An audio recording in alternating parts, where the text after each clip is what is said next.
like to welcome everyone to Advocates for Community Wellness, which is a holistic approach to wellness. And our September wellness forum is Healthy Aging. All right, you guys, I'm there. I know I'm there, and I'm just going to enjoy the ride. That's how I'm going to look at that one.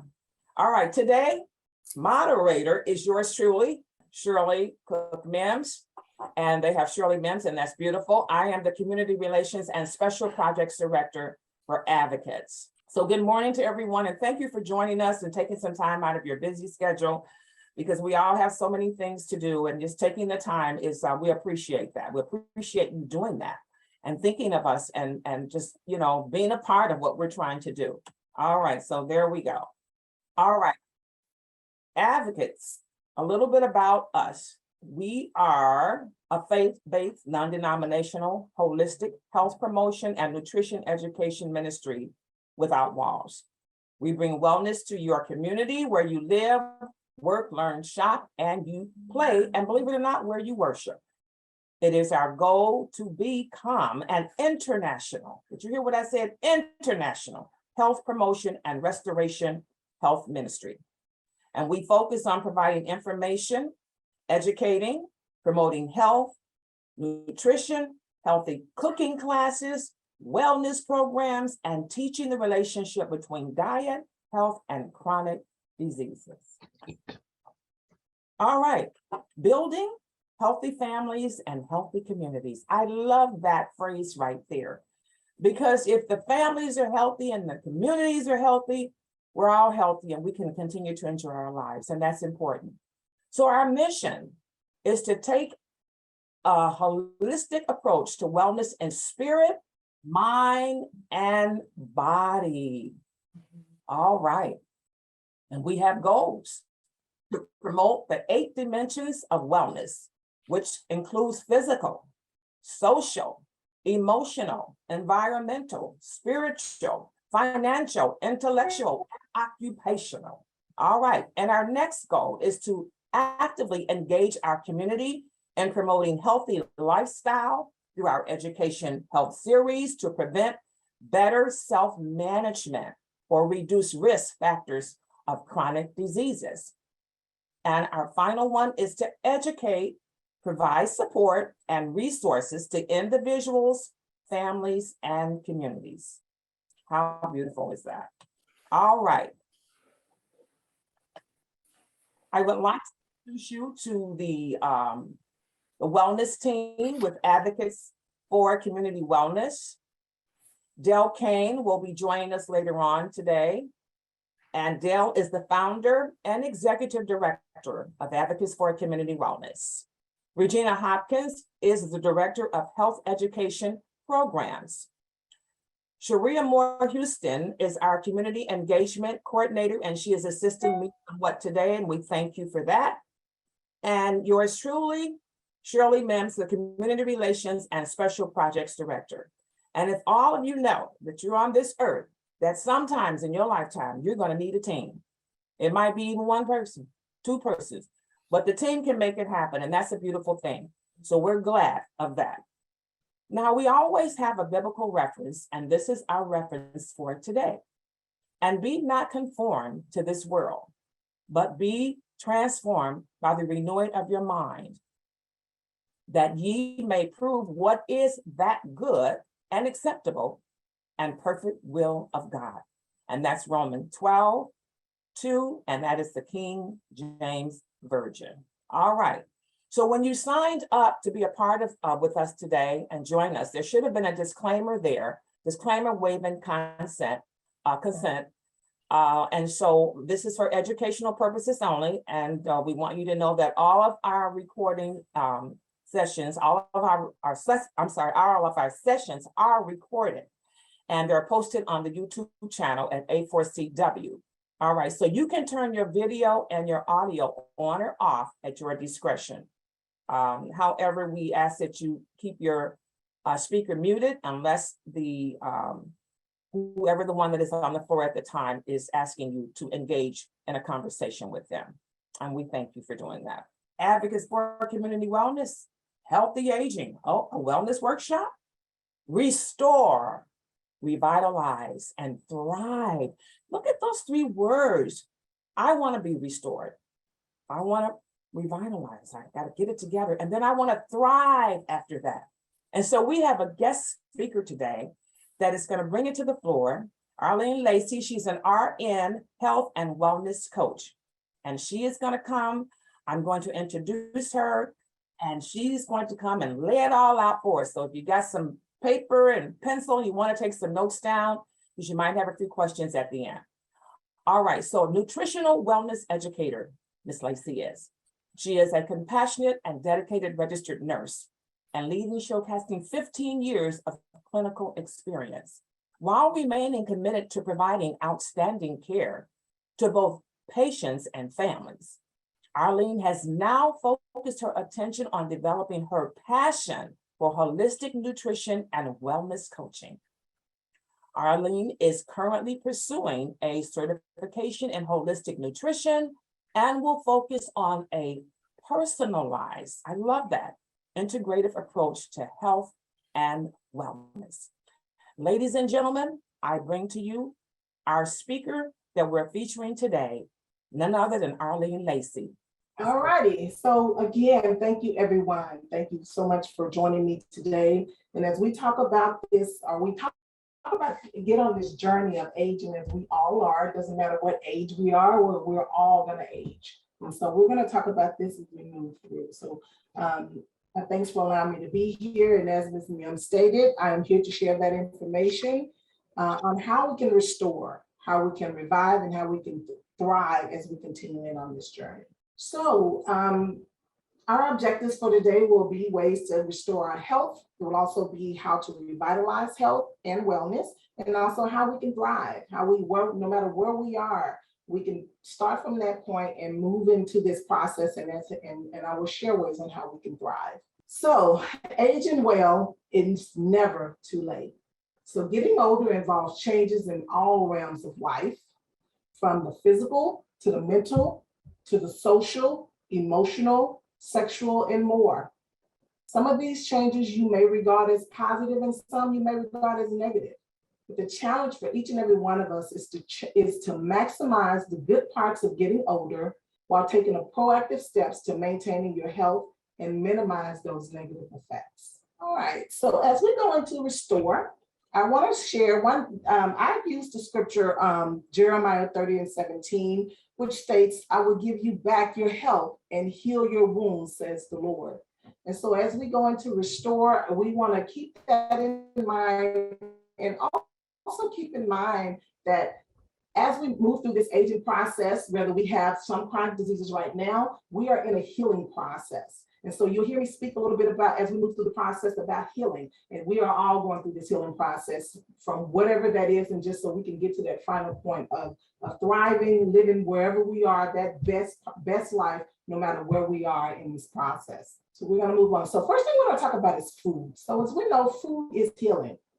And to get the nutrition your body needs and lower the risk for chronic conditions such as heart disease and diabetes, make whole food that is high in fiber and low in saturated fat, the foundation of your diet.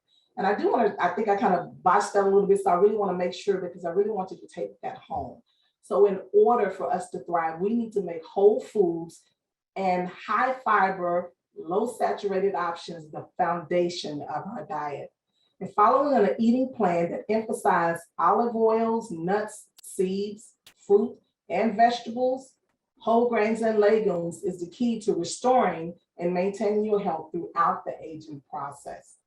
So as we go through this, I will be bringing out a lot of key points. Please take notes and write those down, because I believe they're truly going to be important and will benefit greatly for you. So as I stated earlier, healing food is a healing power. So I'm going to just give you some points. And so research has shown that consuming a whole food diet can help reverse diabetes, boost cancer survival rates, ease depression, and fight acne and wrinkles. Consuming a variety of colorful foods can reduce chronic disease and provide an abundant amount of energy. And so I'm going to pause right there and just give you a little bit of idea on the different types of foods that will help heal our body. One thing we know our Lord is He provided us with everything we need in order for our bodies to function appropriately. And so I just want to give you a few examples of the types of food that will help aid in that healing. Just talking about color, taking advantage of the seasons when you're seeing all of those different colors that are out there. You know, you may not have tried something, but when you see those vibrant colors, there are so much nutrients and things packed in those fruits and vegetables. And if you never tried them, I challenge each and every one of you to just try it. Take one, Google what would be the best way for preparation, and just try it. And so when we talk about our immune system, when we see those things, those mainly fruits and vegetables that are very rich in that deep red color, those foods tend to be high in vitamin C, which supports the adrenal gland and our immunity.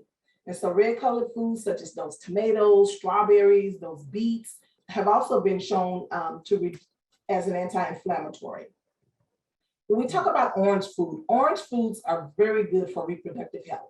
And so because they provide an abundant amount of beta carotene. And so when we see those orange things, when we are reproductive health, and I don't mean just specifically to having children. I know we have various ages on this call, but also just maintaining a healthy reproductive system. And so just making sure that we're taking advantage of those deep yellow foods that you see in the market. And again, if you're not used to trying them, you just see those things that are there, take advantage of it, try it, especially when they're in season, because economically they're a lot more cheaper and they're just good for the body. Foods that are green. So when we talk about our green leafy vegetables, and I'll talk more as we go down into the PowerPoint, but those green leafy vegetables, they are very rich in nutrients such as folate, vitamin K, naturally occurring nitrates that make them excellent for healing. So green leafies, and we all grew up, eating the greens and things like that, but I would encourage you and challenge you to try some of the different ones that we don't always try.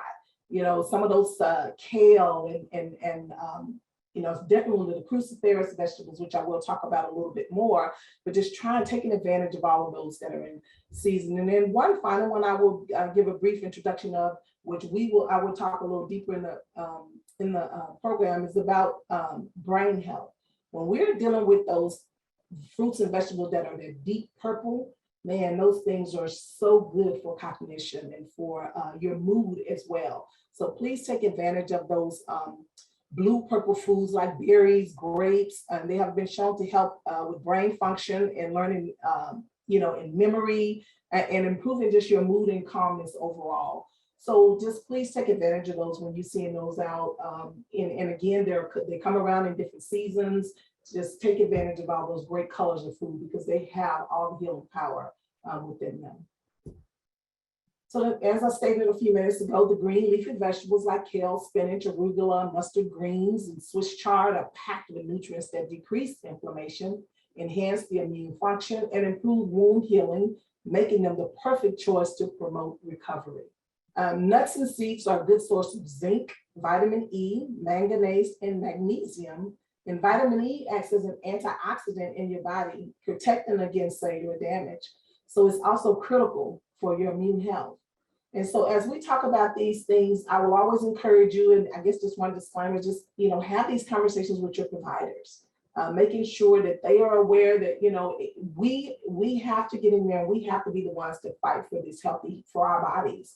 And as we go in the process and just, learning, doing your homework before you go to your appointments and making sure that you are having these discussions with your provider in ways, a dietitian, if you're seeing one, in ways that you can consume these things to help in that healing process. And then finally, the cruciferous vegetables like cauliflower, broccoli, Brussels sprouts, and kale are also known for their impressive benefits for health. So they may support recovery, they will support recovery, and thanks to such a wide variety, they also have a wide variety of vitamins, minerals, and antioxidants. We all know that while nutrition is essential for a healthy lifestyle, exercise combined with a healthy diet is the most effective way to reduce the risk of age-related chronic conditions like diabetes, heart disease, and osteoporosis. So in addition to regular exercise, Regular exercise can help reduce the risk of falls by improving your balance, your coordination, and can also lead to increased sense of well-being.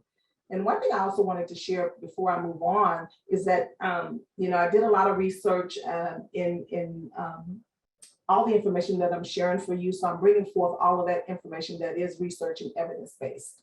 So we're going to keep it moving, and I'm going to share some ways right now on how we can do that. So first, I know that, there's a lot of information out there about how often we should exercise. But research has shown that consistent, meaning 3 to 5 times a week of regular exercise is the cornerstone of healthy living as we age. And I understand, sometimes we can't get out and do as much, but, one thing I shared with another group of individuals that I was speaking with is when it comes to exercise, some of the things that you do in your day-to-day life can give you that exercise. If you're still at a point where you're working, if you're walking, you're very moving a lot on your job, whether we believe it or not, it's still giving you some form of exercise. And so, but we would like also for you to plan some things. So even if it's just after dinner each evening, taking a 30-minute walk, or when you first get up in the morning, if you're early risers, and depending on where you live, it allows you to do that, meaning it's not so cold or not so hot. Just get out and do an early morning walk 3 to 5 times a week. If you can't do 3 to 5 times a week, you can just add a little bit more time. So instead of doing 30-minute walk, maybe increase that to maybe a 40 or 45-minute walk. And that would be, as long as you're getting that exercise in there, it will be very beneficial for you as you age. Exercise needs to include stretching. It needs to include some form of weight resistance training, aerobics, balance routine, those balance routines such as yoga. But you know what? The thing of it is that I need for you to, before you jump into any structured programs like strength training or things like that, you get guidance on how to use the equipment and form. Using the correct form. We don't want you to get out there and start trying to do some things. You're not using the proper form and then you injure yourself. So making sure that you get some guidance before you embark on any form of exercise, as well as making sure that you've gotten some, have these conversations with your provider. If you are new to exercising and can afford to do so, hire a trainer. And I'm not saying, keep a trainer from that point on, but just to take you through those initial steps on how to use equipment. And in most cases, if you're involved in your community, if they have a community center, you can go into your community center and have them to show you how to start that process. I know that where I currently live, I can go to my community center. I have gone to my community center and walk through that gym, and they showed me how to use the correct form. And so just making sure, because safety is very important, and just making sure that as you do that, you have that guidance. And then there's a lot of classes online. I would just caution, they're great if you don't want to get out of the house, or again, if you live in one of those areas where, it's brutal outside during the winter time. There's a lot of online programs that you could take advantage of. Again, just making sure that, you get the guidance on how to follow them, making sure they're teaching you how to use correct form so that you don't injure yourself. Exercise helps combat anxiety and depression. It keeps joints working better and longer, and reduce the possibility of developing chronic disease. Physical activity is associated with a lower risk of several types of cancer, including breast, colon, prostate, endometrium, and possibly pancreatic cancer. Physical activity can help by regulating certain hormones that contribute to the development of cancer and helps keep the immune system healthy. And so we exercise. I know we've been hearing it all our lives. Sometimes if we have these jobs where we're sedentary sitting around, but exercising just that a minimal amount of moving, 30 minutes a day, 40 minutes a day, it goes a long way as we continue to age. So next, we're going to talk about the quality of sleep. Now, I'm going to share some alarming but not surprising information regarding sleep and why it's important that we really focus on getting quality sleep. So sleep problems are common among Americans, but a growing body of research reveals glaring racial and ethnic disparities in sleep quality and quantity that have major health consequences. So compared with our white Americans, people who are African American or Black, Hispanic, or Latinx, American Indian, Native Alaskan, and Native Hawaiian or Pacific Islanders are more likely to have trouble falling asleep, staying asleep, and getting deep restorative sleep, which is very important. These groups are also more likely to have sleep disorders such as insomnia and obstructive sleep apnea, and are less likely to receive a doctor's diagnosis to get treatment for these problems, according to research. So I want to step back just a minute because I want to make sure that we have a full understanding of what restorative sleep is, and that's why I highlighted it here. So restorative sleep consists of the completion of all 5 stages of sleep and the chemical changes that occur within a 24-hour period that allows the brain and the body and our entire body system to be repaired, to heal, and to grow. So it's very important that we are working on our, sleep. And as I go into the next topics and how we can help that, will share a little bit more. But I wanted to really touch on that restorative sleep because of how important it is for us to be able to function on a day-to-day basis. So as I move forward, let's just get ready to get our beauty sleep, and let's talk about, some of the things that we can eliminate and we can do to help us get that sleep, the sleep that our bodies require and need. Sleep affects every aspect of our psychology, from hormones to our brain function. There are clear pathways linking disruptive or insufficient sleep with mechanisms underlying diabetes, high blood pressure, heart disease, obesity, lower immunity, mood disorders, anxiety, a cognitive decline, and a risk for dementia. And this is as we continue to age. So you need to get at least a minimum of 7 to 8 hours of sleep a night to recharge and lower your stress levels. And I realize that as we age, our bodies change a lot. And sometimes, I hear people say all the time, well, I can get 5 hours of sleep and I'm good. I can get only, 6 hours of sleep and I'm good. But keep in mind that restorative sleep that I just talked about, our bodies need a minimum of 7 hours of sleep in order for it to function properly, in order for it to heal from those previous things that happened, and just to be able to have that good night's sleep. You need that minimum of 7 hours of sleep. And research has shown that. And so the things that we can do to help us meet that is we need to stop drinking caffeine or don't drink caffeine past noon. And I know some people, especially some coffee drinkers and some other people I've spoken to about this, because well, I usually drink my coffee up. I usually get coffee at 1 o'clock or later. And I challenge them, hey, when you drink that coffee, I want you to consider, try for a week to do it at noon, stop at noon, and compare what your sleep patterns were like and how your body responded. And so I haven't gotten much of feedback on it yet, but I would do that challenge for you as well. For those of you that drink a lot of caffeine, and it's not just coffee, your tea, some teas are natural, but some have a lot of caffeine. These energy drinks and things like that are packed with caffeine. And I would say everyone should steer clear of all of those energy drinks as well, because of other impacts that they have on our bodies, such as increasing your heart rate. And if you already having some form of issues going on, those type of drinks are not good for you. And so I would encourage you to really, if you feel like you need your caffeine, and I know caffeine we have to come off of that, but just work towards really replacing some of that with just good old water. Drink a lot more water. It would help the body, and just try to do away with caffeine. Don't drink it past noon if you can do that. Avoid workouts within 2 hours of bedtime. When I say avoid workouts within 2 hours of bedtime, I'm not talking about going to a gym and having a full 30 or 40-minute workout. I am talking about that, my apologies, but I'm also referring to just being so active just before you go to bed. Again, as I stated earlier, a lot of the movement that we're doing in the house, you're doing some cleaning, you're doing this, you're running up and down stairs if you have it, that contributes to that form of exercise that will hinder your sleeping at night.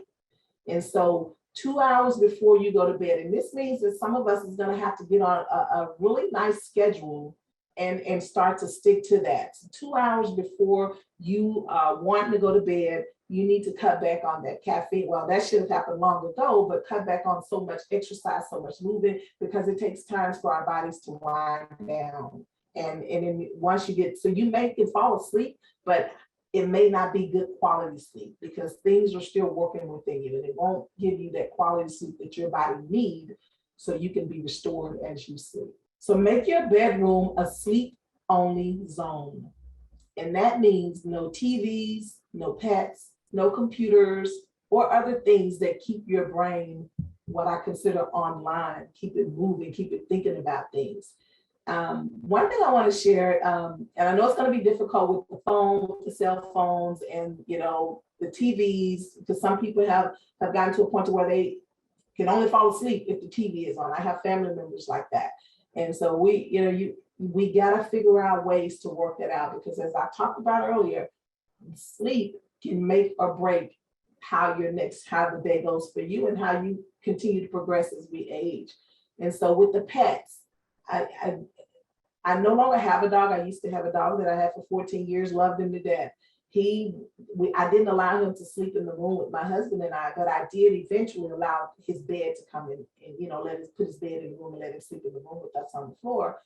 And I didn't at the time understand, but my sleep habits changed immediately, because if he's moving, their senses are a lot better than ours. Hearing senses is a lot better than ours. So if he heard the least little thing outside, he was up and moving, which then woke me up or woke my husband up. And so it continually disrupt our sleeping patterns until a point where I had to move him back out of the room.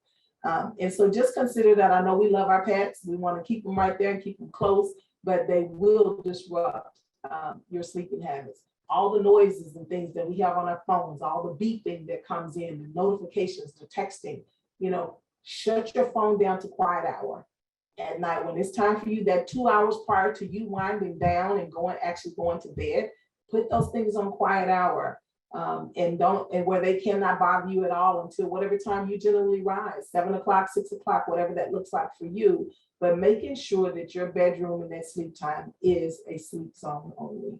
If you suffer from sleep disorders such as insomnia or sleep apnea, which I wanted to bring out, because if you're not familiar with what sleep apnea is, it's potentially serious sleep disorder that causes a person to stop breathing while they're asleep. And so if you suffer from that, you need to consult your doctor immediately. And just making sure, if you haven't had insomnia, consult your doctors immediately, because those are things that could be detrimental to your health as you progress through this aging journey. And so next we're going to move and we're going to talk about going to our revitalized stage. And also, just as a reminder, as we get to the end, please write down any questions that you may have. And once we're finished with the presentation, I will be open to answering any questions you may have. So we're going to move into our revitalized, which basically means to return to life. And so brain health can be affected. And so as we move into that stage, I'm going to talk about some different areas that will help us. So I want to start this out talking about brain health. Speaking of brain health and how we can maximize brain function as we continue on this aging process. So brain health can be affected by age-related changes in the brain, injuries such as stroke or traumatic brain injury, mood disorders such as depression, substance use disorder or addiction, and diseases such as Alzheimer's disease. While some factors affecting brain health cannot be changed, there are many lifestyle changes that might make a difference. So I want to move into this discussion and just talk about those things that we can work on. So we're going to challenge the brain. I think it's very important that we challenge our brain on it. Every single day we're challenging in order to keep it active as we continue through this aging process. So first, we need to find some constructive ways to manage chronic stress. And we just talked about sleep, improving our sleep. If we don't get enough sleep, sometimes people just don't even recognize that their sleep habits is going to affect them the next day. And so they're irritable. And so we want to talk about some of those things that we can manage. And If we're feeling like we didn't get that sleep that we needed the day before, and some of the constructive ways to manage that, we can go through meditation, relaxation strategies, finding ways to wind down so that we can manage stress. Stress is huge. It creates a lot of things, and I'll talk a little bit more a little later on some more effects of stress. But that stress, we have to be able to manage that stress. So taking that time when you feel yourself getting there, just taking a few, stopping to meditate, stopping to read your Bibles, relaxation strategy, deep breathing exercises, bringing yourself down so that you can calm yourself down basically and help alleviate some of that stress. So we're going to seek treatment for signs of depression and chronic anxiety. So genetic factors are passed down or inherited from parents to child and cannot be controlled. But there are some things that can be done that we can control, and that depression and chronic anxiety falls into that. So just making sure that, again, we are consulting our doctors. If you're having issues, signs and symptoms of depression, please reach out to your healthcare providers immediately and talk to them. Be open to talk to them about those issues. They refer to them right now as, mental health issues, and a lot of people view that term as a negative term, and it's really not. We want to be able to live that life and be able to thrive as we age. And sometimes those signs of depression are there. And it's okay to have those conversations and speak to those. That chronic anxiety, it's okay to talk about that and work with your providers on ways to address those issues and concerns. When I talk about depression and chronic anxiety, I just want to also just say that most commonly people want to automatically go to medication. Sometimes your providers will automatically want to put you on medication for those things. But there are a number of non-drug treatments available for depression and anxiety, such as cognitive behavior therapy. And these can be just as effective as medication. And I want to use that term again because, and please write it down, because if you're going through these things and you are having those conversations with your provider, again, we want to empower you to take your own health and be responsible for your own health, and not just say to the doctors, hey, this is what I got going on. What do you want me to do? We want to do what's best for us. And so when I say that cognitive behavioral therapy, I have several family members and friends that are going through that process. They are not taking those medications and they are doing very well. And so just make sure you are aware of that term. But in some cases, I do understand that you may have to be on a small dose of medication. The one thing I will say about that is just making sure when you're having those conversations with your provider that they are doing what we call medication reconciliation. So if you were struggling with something, and I'll just throw out there, I don't know, some type of abdominal issue in the past, and now you've gotten past that, we've learned how to get past that through change in diet and things like that, then there's no need to continue to take that medication. Well, that's the same way with all medication, making sure that they reconcile your medication so that you can only be on those particular medications that you need to be on at that time. But there's nothing wrong. I'm not saying there's anything wrong with being on medication, but just stay on top of that, because if you don't, they will leave you on that forever, even when you're not, you really don't need it. And they're often safer. The therapy is often safer for older adults. Like we all know that as we age, our body there's issue with absorption, it slows down. There's our elimination slows down.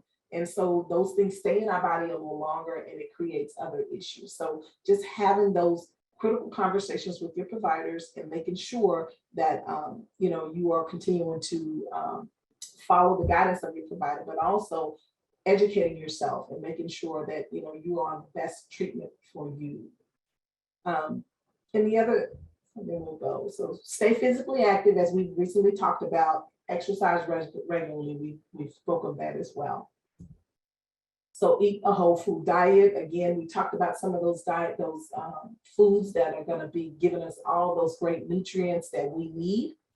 So just making sure you're following that whole food diet plan. And if that's a struggle for you, I know some people, it's hard to stray away from those habits that you have been on for quite some time.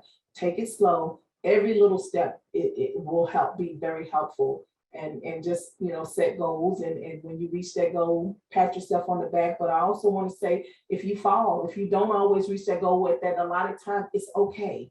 Start over. Just continue in on the process, because guess what? Aging is not going to stop. It's not going to stop for us. We're going to continue to age. And so we want to be able to live that best life as we continue to age. And so don't beat yourself up. Just come back and start over, get back on it and start over. So engage in mentally challenging activities such as mind games, crossword puzzles, daily readings, and others. So, if you like those things, the Sudoku, the, crossword puzzles, reading a book that, and it doesn't have to be a huge novel, just a small book, reading your Bible every day. Those are things that continue to keep our minds flowing and healthy. And so I would encourage each and every one of you to consider those things when it comes to mental health, when it comes to that brain health. Pursue positive social activities, purposeful activities. And, as I was writing this up, I'm thinking, man, whatever that looks like for you, whatever activities that nourish your soul, pursue them. Stay busy, keep that mind going, keep it active. And you will begin. If you don't already do that, I challenge you again to try and share in one of these other groups how the differences that happen, because I promise you there will be a difference in the way you feel, the way you think, how sharp you are. All of that will be great. So just take advantage of some of those things socially, getting out and meeting with friends, taking part in your community, becoming active in the community. It makes a huge difference. Even, some people didn't agree with me on the last time I shared this, but even, babysitting, as we age, children are joy. They make you laugh, they make you smile, and then just having that role and, that as we continue to age and just taking part in their lives, your grandchildren or children within the neighborhood, they also challenge you, especially the questions they're asking, they challenge their brain. So consider that as well. I'm going to back up one time because I want to say one quick thing as it comes to that. So researchers found that loneliness and boredom are harmful to the brain health and emotional health. Studies find that older adults feel better when they are socially engaged and also when they feel a sense of purpose. This may also help prevent the delay in cognitive decline. So, financial health, the lack of an effective financial plan can lead to major stressors that ultimately result in chronic diseases such as heart attack and stroke. So let's discuss ways to begin addressing financial concerns. So to start, financial planning for aging adults comes down to education and preparation. It can definitely take some legwork, but knowing where you are now and where you need to be in the future can be the difference between surviving and thriving as we continue during this age and as we continue on and into retirement. So the lack of an effective financial plan, it just creates a lot of stressors based on a lot of research. There's so much research out there as it relates to as older adults and finances and those concerns that they have and how that effect is on their bodies. We don't want to pay that high cost for waiting. So waiting to the last minute, we're already at a point. So for those of you that are going and looking at this retirement age, we want to look at those things now. For those of you that are already there, we want to talk about some ways that we can financially that will be of help to you so that you can make sure that you're not having those stressors and those concerns about finances. So when it comes to finances, it's very important that we change the way we think about money. I want to say that again. We have to control our thinking and we have to change the way that we view money. So the way you think about money is everything. And so as we go on, I'll talk a little bit more. So some more things we need to do is we need to just adjust our priorities. It's not what you make, it's about what you keep. And not only what you keep, but how you manage what you're keeping so that you can maximize your finances as we continue to age through this process. I know for me, I don't want to be in the workforce, my entire life. I want to be able to enjoy life and thrive, as we will talk about a little bit later. And so we got a plan right now. If you haven't already started, I would challenge you and encourage you to start looking at all of those finances, looking at your finances, and figuring out ways that you want it to work for you and what you want it to look at. And that's going to take some planning on how you want to live your life as you continue to age. Adjust your lifestyle, making conscious decisions about every purchase. Now, I got a little pushback on that. Well, not so much as pushback, but every purchase, what if I just want to buy a little bit of this, a little bit of that?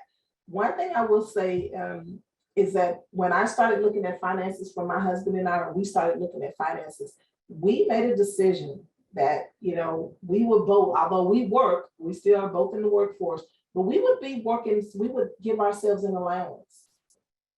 And if my allowance is $150 or $200 or whatever, that's what I stuck with until that pay period came back around and it was time for me to get my allowance again.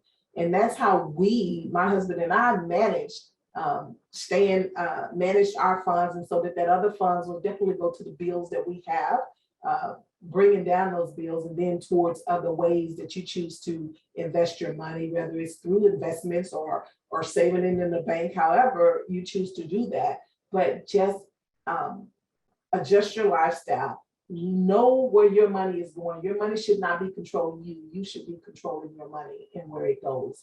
And doing that based off of the plan that you set for your future and how you want to retire, or how you want to go into continuing on this aging process. So we're going to avoid the credit trap.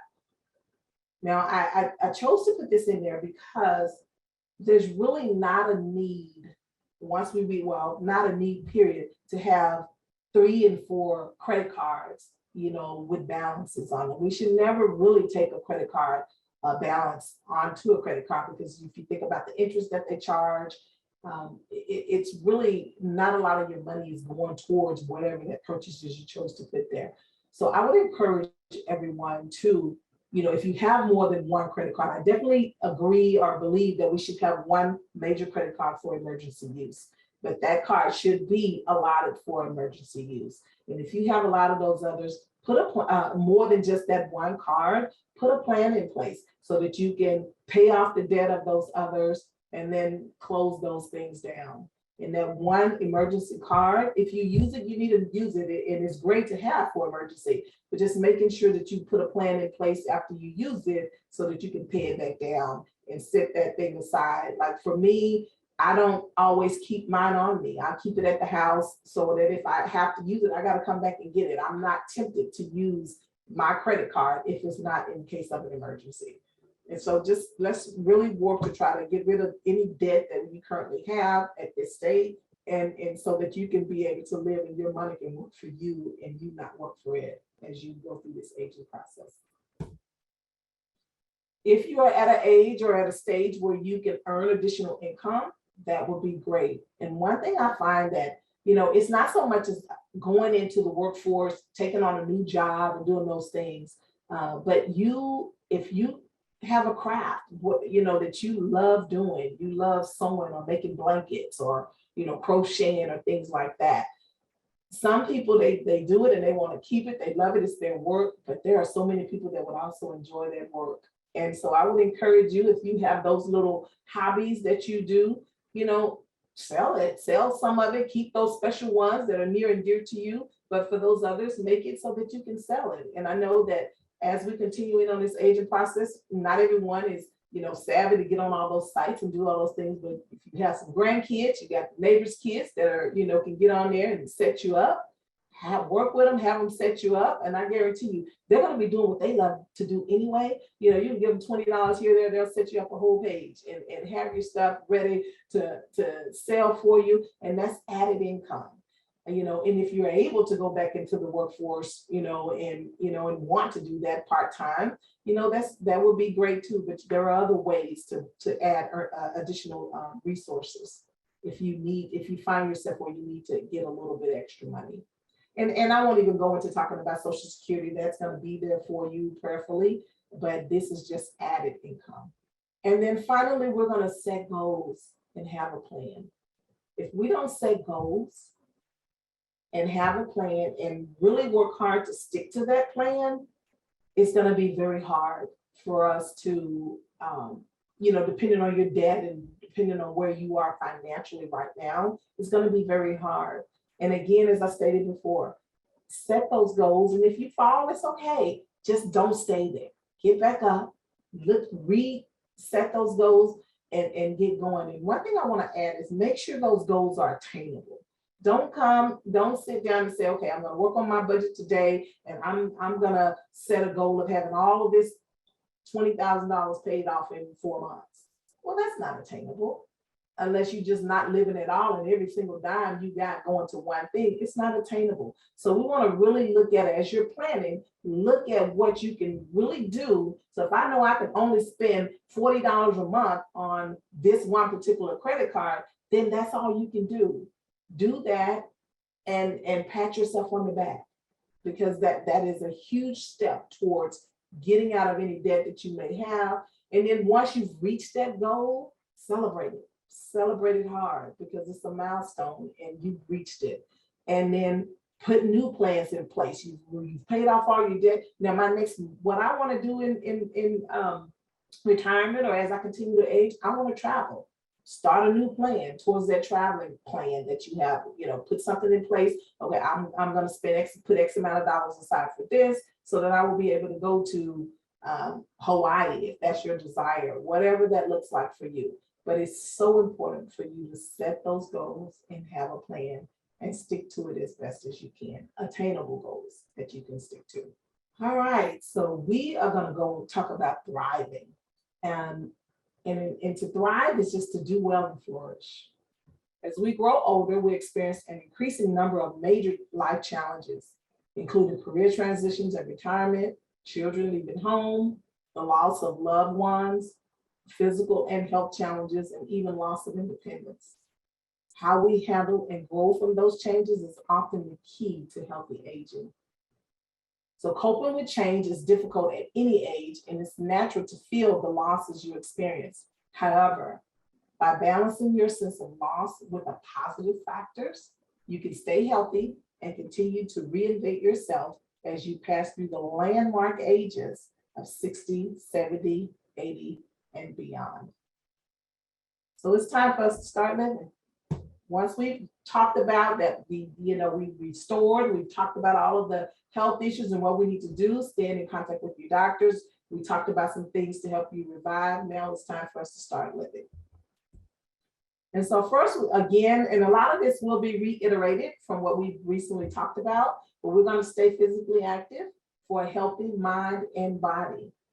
We're going to stay socially active with friends and family within the community as well. And one thing I do want to talk about as we're talking about being socially active, just, that area of grief. We are all going to grieve. We're going to lose friends and family along the way, and we're going to be in a grieving pattern. And a lot of times, well, not a lot of times, often people, we grieve differently. And we grieve for varying times, so grief for me might not be as strong or last as long as it would for someone else. But we respect ourselves in that grieving period, just making sure that you're seeing someone professional if you can do that, talking to some family and friends that keep you laughing, they help you through that phase. And so I wanted to bring that up because that's very important when we talk about staying socially active with friends and family and within the community. So follow a healthy, well-balanced diet. We talked about that. And don't neglect yourself. So we talked a little bit about that when we talked about scheduling follow-up appointments, sticking to the plan. We all know our bodies. Sometimes we get so busy into doing other things that we just neglect some of those warning signs. We have to make sure that when those things are happening, we are seeing our doctors. We are making those checkups and sticking with it. That's just key to you staying healthy and not having those major setbacks because we didn't schedule that appointment that we should have gone to last year or 6 months ago. Take care of yourself. Don't neglect yourself. Make sure you're following up and with your providers as needed. Take all medications as directed by your doctor. So we talked about that earlier, but again, that whole medication reconciliation is very important. If you're on medications, you have to be on them. But just making sure that you're only on medications that you need to be on. We talked about how important getting sleep is and how it restores the mind and the body. So making sure that you're getting sleep that you need every night. So limit alcohol consumption. I talked briefly earlier about how our body processes as we continue to age, how our body processes, how it continues to absorb, how our liver is affected when we're drinking alcohol, how our kidneys are affected. Those things slow down. And so as we continue to age, really, really need to limit consumption of alcohol and smoking. We really need to stop if we can. And I know that's so much easier said than done. And there are a lot of programs out there, smoking cessation programs out there. Have those conversations with your doctor, because I want to say that smoking affects every major organ within our bodies, every major organ within our bodies. And so if you are a current smoker or you have loved ones, because as we go through this aging process, if we're still married or we have our families, some still have their mothers and fathers or parents, we want them to be just as healthy as we are. So any of this information, please share with them. But if you have family members that are smoking or consuming alcohol on a regular basis, have the conversation. Those things, you may have fun here and there, whatever, but really hone in on the smoking is that it starts to affect every single organ within our bodies. And when you start that young, you may think, oh, I'm young, I have time. You really don't. You really don't. I know that people have seen those smoking commercials.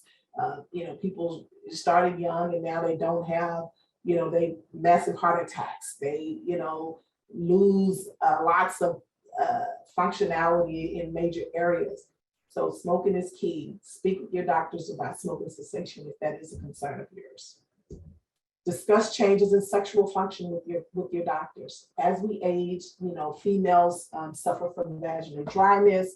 Our males suffer from erectile dysfunction. That is important. That is major important for individuals on varying levels. So if you are faced with some of those issues, have conversations with your doctor. Work about medication ways, non-medicated ways that can help you in those areas. So again, listening to your bodies, do not ignore the warning signs.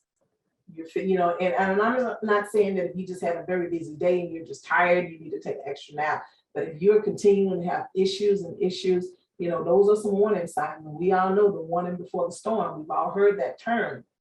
Pay attention to your bodies. Learn to know your bodies, and when it's giving you those signs that, hey, I need help. And then finally, we're going to stay positive.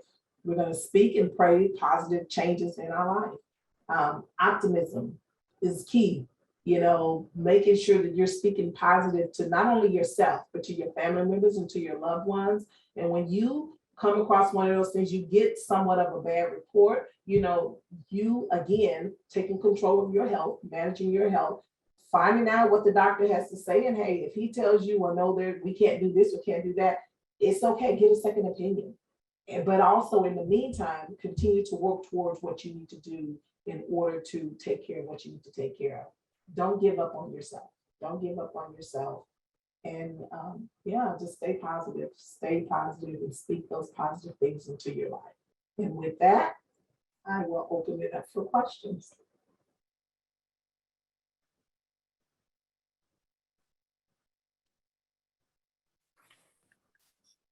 Hi, Elaine. We have quite a bit of questions that have come through the chat. Okay. So one of the latest, I'm going to go back to the others as well. Well, let me start at the top. So one of the questions was, do you have that colorful chart or photos that show the colors chart for the fruit and vegetables in terms of, how some of them are good for immune system, some are good for this versus that? Okay.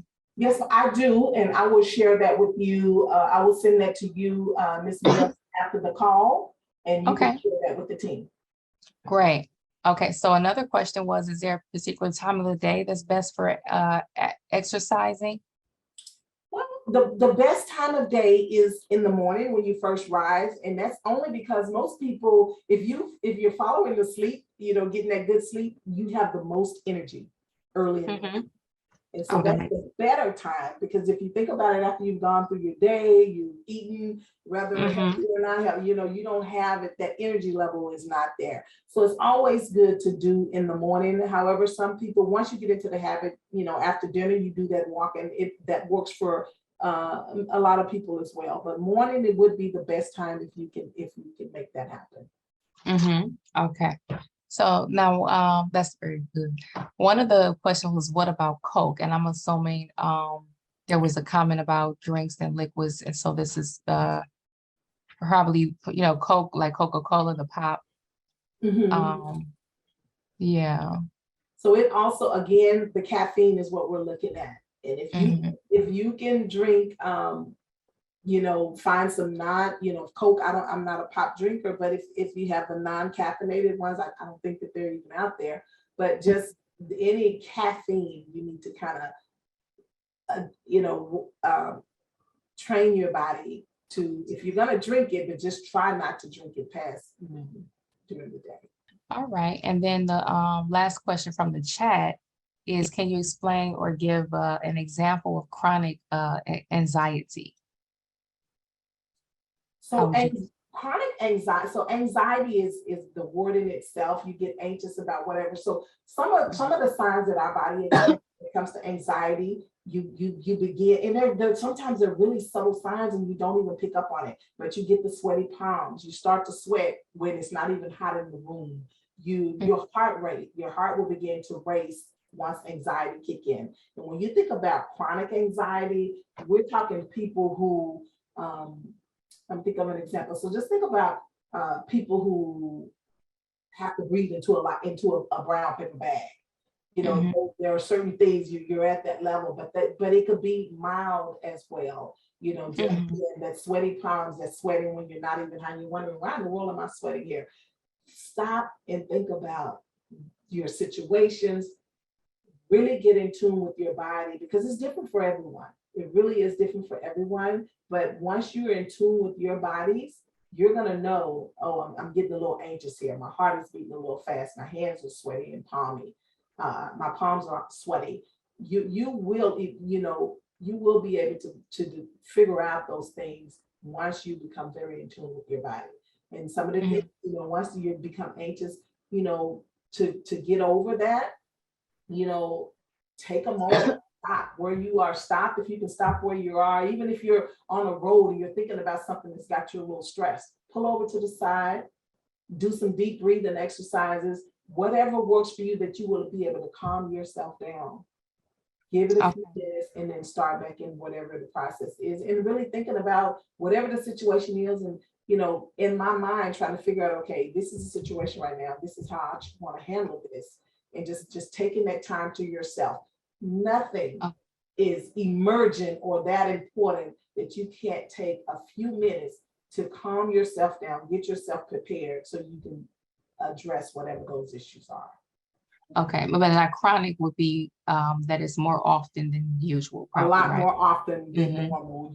And then also when it comes to chronic, not and you may not look at it that way at the time, but everything you become anxious about small things or little things that you look back in hindsight, why was I anxious about that? Or that's that could be where you really need to get with your doctor and find out what the underlying problem is for that. Because when we're anxious, there's a reason, an underlying reason that's triggering that and putting you in that space. And so really trying to figure out what that underlying problem is.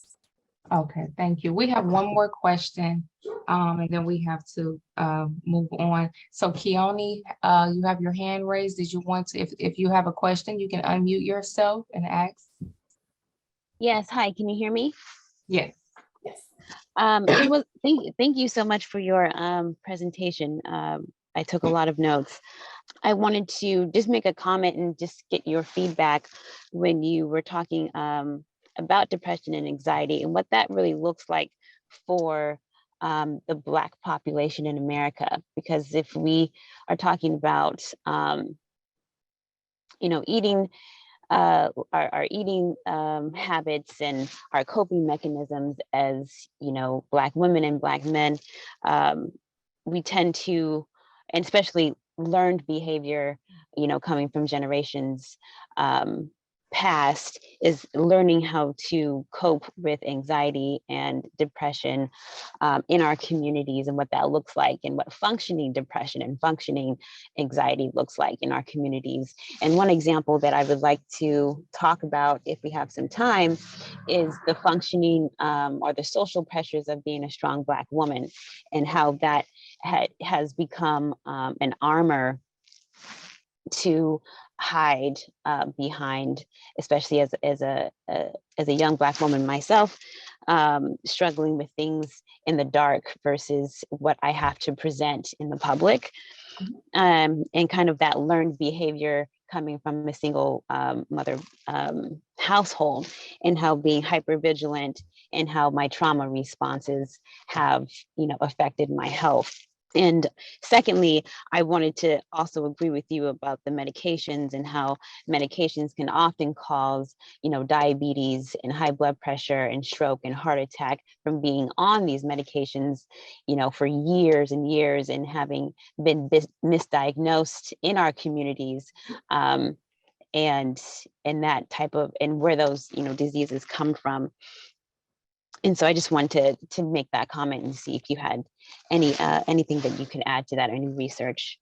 So yes, basically one thing I wanted to talk with totally agree with the anxieties of just being that strong Black woman and getting out there. And I would challenge that in speaking with the way we were raised, and trying to get us, because we're all been there. We're all raised that the woman is the one that does this and does that. But it's okay. And one thing I will share, and because I have a daughter, my oldest daughter is a clinical psychologist. And so I learn a lot from her when it comes to that. I go to her a lot, and she shares some great information.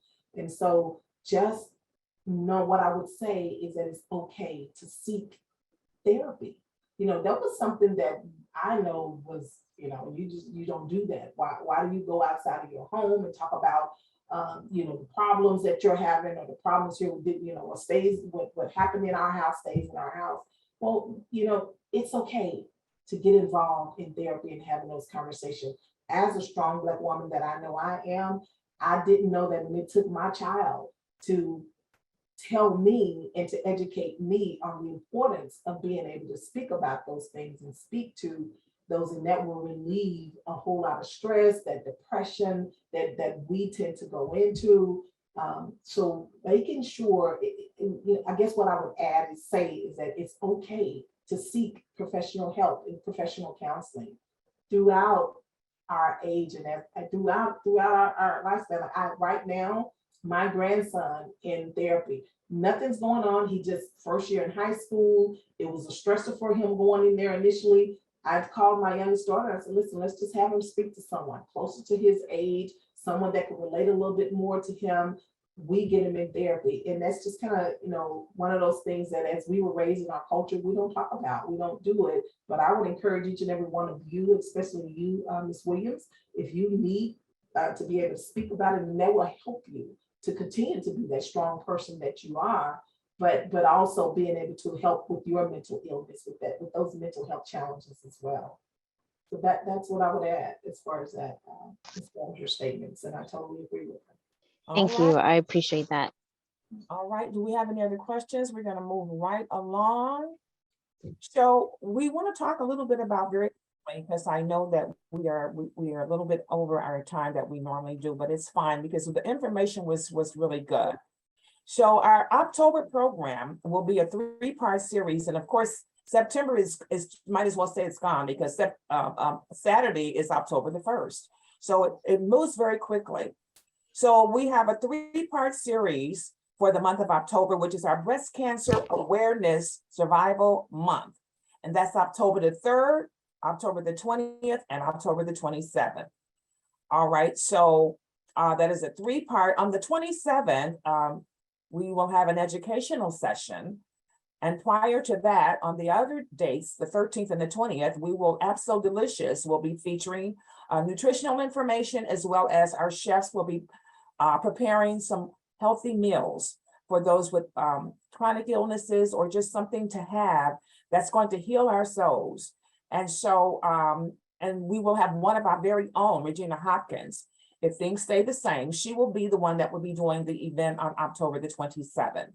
And you don't want to miss these sessions. So please register, sign up. We also have a couple other programs along the journey. Is another one of our programs. You can go on our website and pull that up. And then the Well Woman, we are in need of about 45 more surveys that we need for someone. So if you can go online and help us with that to reach our goal, we would really appreciate that. Thank you. All right, that's along the journey. And that's one of our programs there. And now we want you to say that we want you to stay in touch with us for our website, our email, and we're also on social media. So please stay in tune because we appreciate you. All right, we're going to do our closing prayer. Finally, as my heart shows a little after the work of the years, may it expand in love for you and all people. May it rest secure and grateful in your loving heart until I am lost in you completely and forever. Amen. All right. We thank everyone for tuning in with us today, and we look for you in the month of October, which is right around the corner. And we want to give Miss Lacey, we just love that. She just broke it down. All right, let's show her a little love. Those that you can clap your hands so that she can see that we really appreciate her. All right, so we thank you for all. Delkane, do you have any final comments to make to our audience today? Our executive director is here. You said it all. Just thank everyone for joining us, and please for next month. I share with Shirley, it's the pinkest month of the year, and join us for breast cancer awareness, which will have a 3-part series next month. All right. All righty. I'll see you again in October, and we speak you the blessings of the Lord. Take care. God bless you. Bye-bye.